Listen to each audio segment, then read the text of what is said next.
दोस्तों नमस्कार। आप देख रहे हैं मनोज सिंह ऑफिशियल और मैं मनोज सिंह आपके बीच एक वीडियो सेशन प्रस्तुत कर रहा हूं और 2-3 पहलुओं पर मैं बात रखूंगा और ज़्यादा लंबी चौड़ी बात नहीं रहेगी।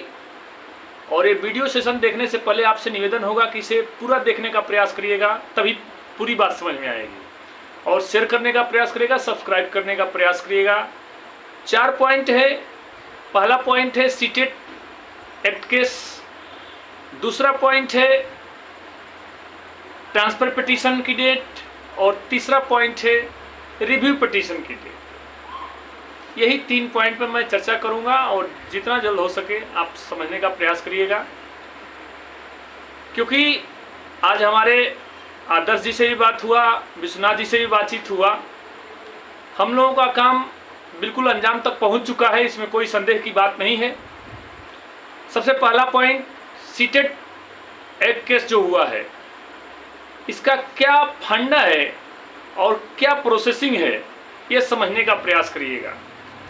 सीटेट एक्ट केस जो हुआ था कि झारखंड वाला परिमल कुमार का, कि भाई झारखंड में जो है सीटेट को अलाउ न किया जाए, तो आप जानते हैं कि सुप्रीम कोर्ट का जो भी फैसला होता है वो ऑल ओवर इंडिया लागू होता है। जैसे कि उत्तराखंड में NIS DLED का हुआ, ऑल ओवर इंडिया लागू हो गया।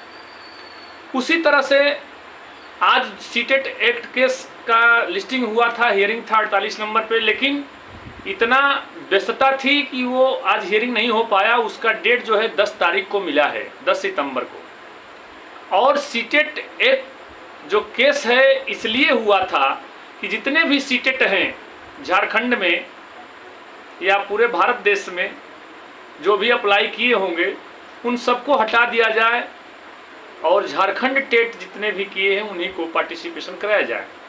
मेन मुद्दा यही था। और मैं शुरू से भी बोल रहा हूं इस बात को, आप हमारा वीडियो देखे हैं वो जरूर जानते होंगे। मैंने आपसे एक बात कहा था कि सीटेट जो है केंद्रीय शिक्षक पात्रता परीक्षा होता है, आप जानते हैं। और जेटेट चाहे बीटेट या यूपी टेट, यू टेट, ये सब राज्य का टेट होता है।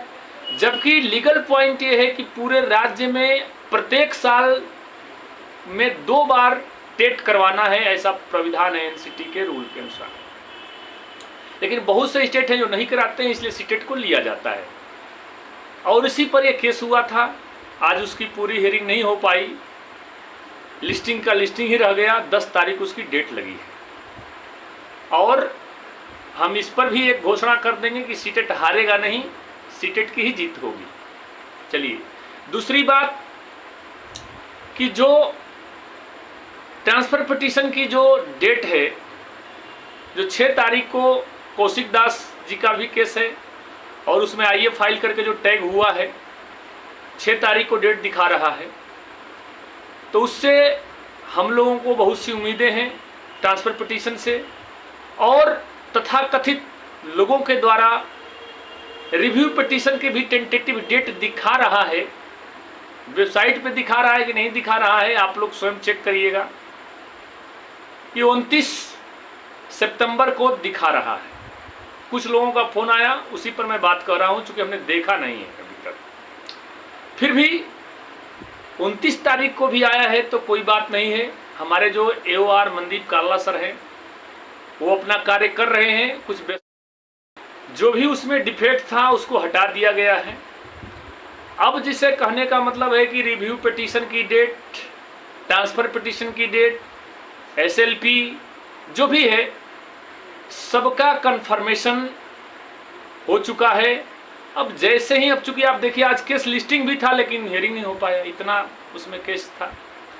तो इन सभी बिंदुओं पर ध्यान में रखते हुए आपको ये समझना है कि चाहे हमें ट्रांसफर पिटीशन से जीत मिले या SLP से जीत मिले या रिव्यू पिटीशन से जीत मिले, आप लोग इन बिंदुओं को ध्यान में न रखते हुए केवल इतना ध्यान रखिए कि हमको प्रिपरेशन ऐसे करना है कि हमको आने वाले सुपर टेट यूपी में मिल जाए मौका, आने वाले बिहार TRE 4 में मौका मिल जाए। इस पर आपको फोकस करना है। अच्छा, कौन क्या कहता है नहीं कहता है उस पर ज़्यादा ना ध्यान देते हुए, और हमारी भी बात यदि आपको बुरा लग रहा हो तो वो भी बोल दीजिए भाई कि आप सर मत बोलिए इस बात को, मैं बार बार यही बोलता हूं कि आप लोग धैर्यता का प्रकाष्ठा पार कर चुके हैं, मुझे पता है। और धैर्यता जितने भी आप रख रहे हैं, मैं समझ रहा हूं, आपकी मजबूरी समझ रहा हूं, आपका विवशता समझ रहा हूं, उत्सुकता समझ रहा हूं कि कब तक वैलिड होगा। तो ये जानिए कि हम लोगों का सब काम हो चुका है। जैसे ही अब हियरिंग होने दीजिए, आप लोगों को रिजल्ट आपके हाथ में होगा और डिग्री आपके हाथ में होगी और मान्य डिग्री होगा। अमान्य डिग्री नहीं होगा। अब चूंकि काम बिगड़ चुका है तो थोड़ा सा उसको समेटने में थोड़ा सा टाइम लगता है। यही बात आपसे कहना था, ठीक है। और बाकी जो हमारे नेगेटिविटी फैलाने वाले लोग हैं वो तो फैलाते रहते हैं, ठीक है। अभी तक तो मान लीजिए कि सीटेट, हमने बीएड डीएलएड का केस देखा, एनआईएस डीएलएड का केस देखा।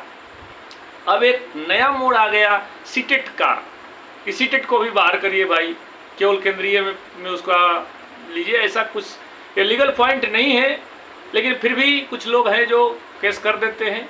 इसलिए आपसे निवेदन होगा कि आप लोग धैर्यता बनाए रहिए। इन्हीं सब बातों के साथ मैं अपनी वाणी को विराम करता हूँ। जय हिंद, जय भारत, जय व्यक्ति।